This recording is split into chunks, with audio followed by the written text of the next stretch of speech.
Okay sir, మీరు రెడీయా ఇప్పుడు? ఎస్. సో త్రినాథరావు గారు రెడీ. యా,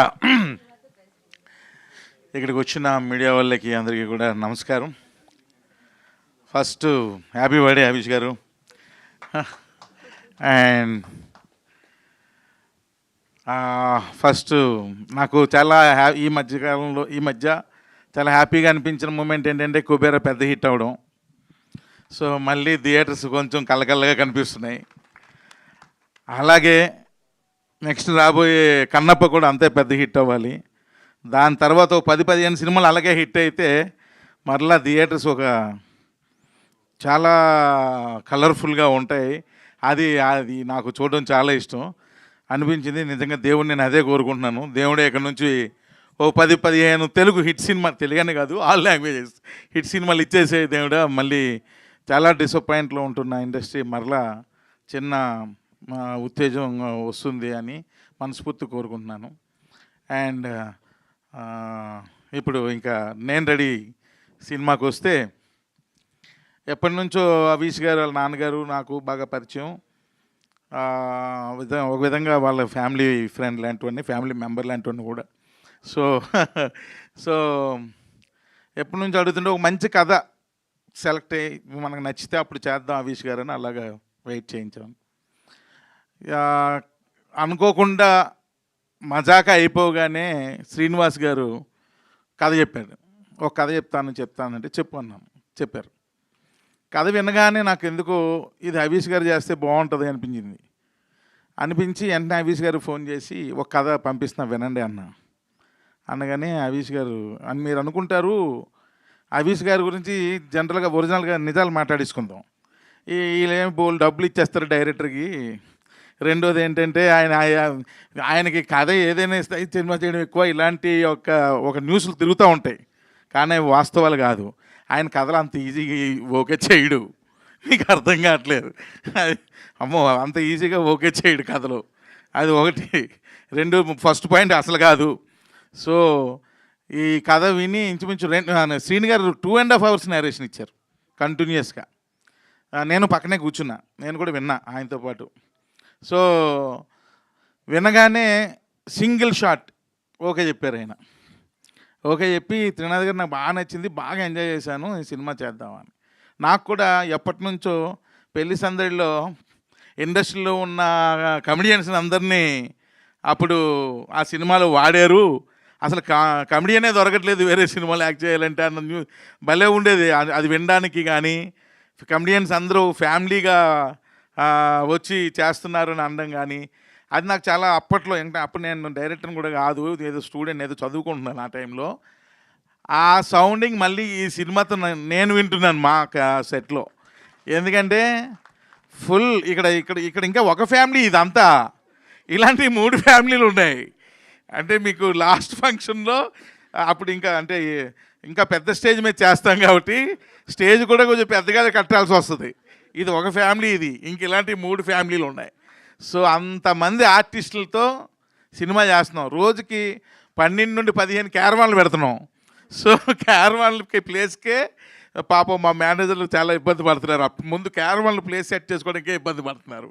సో వాళ్ళందరితో రోజు ఒక పండగలాగా, షూటింగ్ అంటే ఎలా ఉంటుందంటే ఒక పండగలాగే ఫుల్ ఎంజాయ్ చేస్తున్నాం అంతే. శ్రీలక్ష్మి గారు రాలేదు కదా, శ్రీలక్ష్మి గారు ఆవిడ కూడా మెయిన్ క్యారెక్టర్ చేశారు ఇందులో. అసలు ఎన్ని సీన్లు, ఒక 10 సీన్లు చేస్తే 8 సీన్లు విపరీతంగా నవ్వుకుంటున్నాం, మిగిలిన 2 సీన్లు విపరీతంగా ఏడుచుకుంటున్నాం, అందరం ఏడుస్తున్నాం, అంత ఎమోషనల్ అవుతున్నాం. అంటే ఏమి పెద్ద యాక్షన్ ఇలాంటి సినిమా కాదు. ఇట్స్ ఎ ఫ్యామిలీ ఎంటర్టైనర్, ఒక ఫ్యామిలీ ఎంటర్టైనర్. సరదాగా ఆ ఎమోషన్స్, మరి మధ్యలో వాళ్ళ మధ్య ఉన్న సరదాలు, ఇంతే సినిమా, ఏముండదు. సో నేను ప్రతిరోజు ఎంజాయ్ చేస్తున్నాను. ఇందాకలు అన్నాను మీకు డైలాగే లేదు కదా, డైలాగ్ లేదన్నాను కదా, దాని యొక్క ఎఫెక్ట్ ఏంటో మీకు థియేటర్లో చూస్తారు. ఆ డైలాగ్ లేనిది ఏంటి అన్నది. సో అద్భుతమైన నటులు లక్కీగా నాకు ఈ సినిమాకి సెట్ అయ్యారు. అందరూ అన్ని క్యారెక్టర్లో కూడా అలా ఫిక్స్ అయిపోయారు. ఎవరి క్యారెక్టర్ని వాళ్ళు బ్రహ్మాండంగా చేస్తున్నారు. సో ఒక సాంగ్ కూడా రీసెంట్గా చేసాం, చాలా గ్రాండ్గా చేసాం. అలాగే సాంగ్స్ మిక్కీ జే మేయర్ నిజంగా నాకు చాలా, అంటే తను ఎక్కడ యూఎస్లో ఉంటాడు, ఏదో ఫోన్ కాల్స్లో మాట్లాడుకోవడమే. ఆయన ఎప్పుడు అదే చెప్తుంటాడు, ఏంటి సార్ నాకు విజువల్స్తో కలిపి చెప్తుంటే నాకు ఇంకా ఇంట్రెస్ట్ వస్తుంది, నాకు వర్క్ చేయడానికి ఇంకొంచెం ఇంట్రెస్ట్ పెరుగుతూ ఉంది అని చెప్పి మంచి సాంగ్స్ అద్భుతంగా ఇప్పటికే 3 ఇచ్చేశారు. ఒకటి ఆల్రెడీ షూట్ కూడా చేసేసాం. సో అంటే అది ఇప్పటి నుంచి అవన్నీ ఇంచుమించుగా 50% సినిమా షూట్ అయిపోయింది, ఇంకో 50% బాకీ. సో ఇప్పటి నుంచి ఎందుకులే విజువల్స్ అంత ఎక్కువ ఇవ్వడం, ఓన్లీ బర్త్డే గ్లిమ్సే ఇద్దామన్న ఉద్దేశంతో ఒక్క షాటే వాడాం. సో అందుకే నేనేమంటానంటే, నాకు ఇంకొక పెద్ద ప్రాబ్లం ఏంటంటే, ఆర్టిస్టులు ఎవరు వచ్చినా సరే ఈ సినిమాలో కొంచెం నీట్గా ఉండాలి, మంచిగా సేవ్ చేసుకొని, లేకపోతే నీట్ సేవ్తోనో లేకపోతే శుభ్రంగా తల్ల దూకొండలో ఈ ఆర్టిస్టులు కరువు అయిపోయారు. ఎవరు వచ్చినా ఇంత గడ్డాలు, ఇంత హెయిర్లు, ఏంది ఈ కథ ఏమో అలాంటిది కాదు, క్లీన్గా నీట్గా ఉండాల్సిన కథ. అసలు అలాంటి ఆర్టిస్టులే దొరకట్లేదు, అందరూ అలాగే అయిపోయారు. మొత్తం గెడ్డాలు, ఇది కండలు గిండలు ఒక రేంజ్లో ఉంటున్నారు ఒక్కొక్కరు. సో మళ్ళీ ఈ సినిమాలో చాలా క్లీన్గా నీట్గా, ఇప్పుడు మీరు చూశారు కదా గ్లిమ్స్లో, ముద్దుగానే యశోదా అని ఎంత హాయిగా ఉందో ఆ సంగీతం, సినిమా అంతా కూడా అంతే హాయిగా ఉంటుంది. సో ఇది it's a like family bonanza. Families అందరూ కూడా వచ్చి సరదాగా 2.5 hours ఎంజాయ్ చేసి లాస్ట్ 15 minutes ఓవర్ ఎమోషన్ అయ్యి ఒక చిన్న ఎమోషన్తో థియేటర్ నుంచి బయటకు వెళ్తారు, అంతే. ఎందుకంటే ఏముండదు సినిమాలో. సో నేను అప్పుడే వాళ్ళ నాన్నగారితో అన్నా, ఈ సినిమాకి మీరు ప్రొడ్యూసర్ అయితే నేను చేయనని. ఈ సినిమాకి నేను కాదు ప్రొడ్యూసర్ని అన్నారు. మరి ఎవరు అనగానే అగా ఆవిడని ఇచ్చారు. ఈవిడ ప్రొడ్యూసర్ ఏంటండి, హీరోయిన్ లాగా ఉంది అంటే, మరి అనగానే ఎంత మంచి ప్రొడ్యూసర్ అంటే ఆవిడ. జనరల్గా ఎవరైనా ఏదైనా చెబితే ప్రాబ్లమ్స్ వచ్చి ఈ ప్రాబ్లం వచ్చిందని చెబితే, ఈ ప్రాబ్లమ్ ఈ సొల్యూషన్ ఏంటి అంటే, ఒక సొల్యూషన్ అనగానే ఇది వెళ్ళిపోండి అంటారు. ఈవిడ అలాంటి ప్రొడ్యూసర్ కాదు, ప్రాబ్లం వచ్చిందంటే దాన్ని అనలైజ్ చేస్తున్నారు, ఎందుకు వస్తుంది ఈ ప్రాబ్లం అంటే రూట్స్కి వెళ్తున్నారు. ఫస్ట్ సినిమా కదా ఆ మాత్రం ఉంటుందిలేండి అనుకున్నాను నేను. రూట్స్కి వెళ్ళి ఓహో దీనివల్ల ప్రాబ్లం వస్తుందని ఫైండ్ చేసి వాటిని సాల్వ్ చేయాలి, వాటిని సాల్వ్ చేస్తేనే ఈ ప్రాబ్లం సాల్వ్ అవుతుంది, లేదంటే మళ్ళీ రేపు కూడా పుడుతుంది అని చెప్పి ఆ రూట్స్ లెవెల్లో దాన్ని సాల్వ్ చేసుకుంటూ వస్తున్నారు. అంత మంచి ప్రొడ్యూసరు.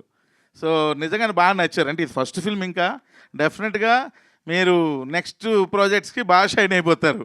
సో ఎందుకంటే ఆమెకి చాలా ఇంట్రెస్ట్ కూడా ఉంది, సో సినిమాల మీద వాటి మీదను. సో నేను ఇంకా అభీష్ గారు ఒక్కరే వాళ్ళ ఇంట్లో సినిమా పిచ్చోళ్ళు అనుకున్నాను, లేదు ఈమె కూడా ఉన్నారన్న విషయం ఇప్పుడే అర్థమైంది. సో అంత మంచి ప్రొడ్యూసర్. సో మీరు ఇంకా ఎన్నో సినిమాలు చేయాలని, అంటే నా డైరెక్షన్లోనే కాదు ఇంకా చాలామంది దర్శకుల్ని మీ ప్రొడక్షన్లో చేయాలని మనస్ఫూర్తిగా కోరుకుంటున్నాను. అలాగే ఇక్కడ ఉన్న మా ఆర్టిస్టులు అందరికీ పేరు పేరున రూపా గారు, అమ్మ క్యారెక్టర్ తీసుకొచ్చి ఒకరోజు షార్ట్ తెచ్చి రండి మీరు అని తీసుకొచ్చి కాళ్ళకు పట్టీలు పెట్టించా. నేను మదర్ క్యారెక్టరు పట్టీలు అంటే రండి అన్నా అని ఒక సెలౌట్లో హై స్పీడ్లో పరిగెత్తించి వెనకాతల నుండి షాటు, పరిగెడుతున్న కాళ్ళకి 2 పట్టీలు పరిగెడుతున్న హీరోయిన్కి తీస్తున్న లాంటి షాట్లు తీశా. ఆవిడకి అర్థం కాల, ఏంది ఇది నాకు మదర్ క్యారెక్టరు, ఈ హై స్పీడ్లో ఈ షాట్లు తీస్తున్నారు ఏంటి అని. ఆ 2-3 షాట్లు ఎడిట్ చేసి ఇంకొక ఎమోషనల్ డైలాగ్ చెప్పించి 3 ఎడిట్ చేసి ఆమెకు చూపించాను. వెంటనే చూపించగానే ఆవిడ కళ్ళలో నీళ్ళు వచ్చేసినాయి. అంటే ఆ ఎమోషన్ అలాంటిది.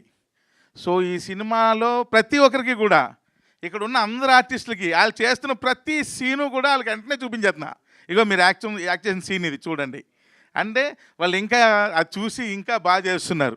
అలాగే శ్రీలక్ష్మి గారు ఎక్సలెంట్, ఆవిడ ఎంత బాగా నవ్విస్తారు ఈ సినిమాలో, అంత బాగా ఏడిపిస్తారు ఈ సినిమాలో. సో నేను రెడీ అన్నాం పిక్చర్లో.